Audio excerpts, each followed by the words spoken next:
Hello and welcome once again to Dealing with Brightspace. Today's topic that I'm going to go over, this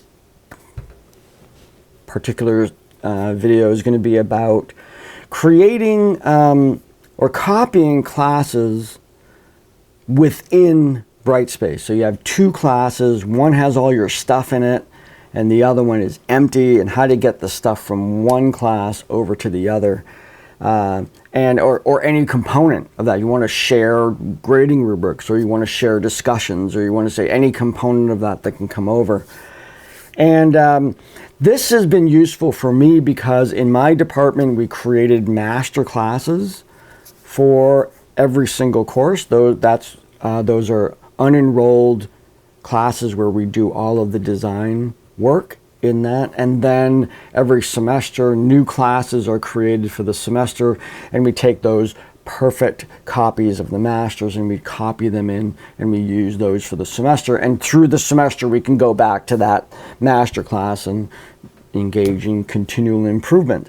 So what I'm going to show you is kind of the steps that you go through in order to copy from, let's say, a master class, and copy everything the master class into the class where you're actually going to be enrolling students. So here we are in Brightspace, and I'm actually looking at the empty shell of this coming semester's behavior management class. This was created by IT. It's automatically created. There's no content in here at all. So in order for me, and this is a function that is not necessarily available to all faculty to be able to do this. Right now I think it's a chair function to be able to go in and exercise this ability, but we'll see. Maybe it's a much more shared skill and opportunity that people have, but nonetheless, we have, you go to course administration, you go to import, export, copy components, and right up here it's already selected copy components from another organizational unit. It's kind of very non-intuitively labeled, but nonetheless we search for an offering, and it gives you an interface to search for all the classes that you personally have access to.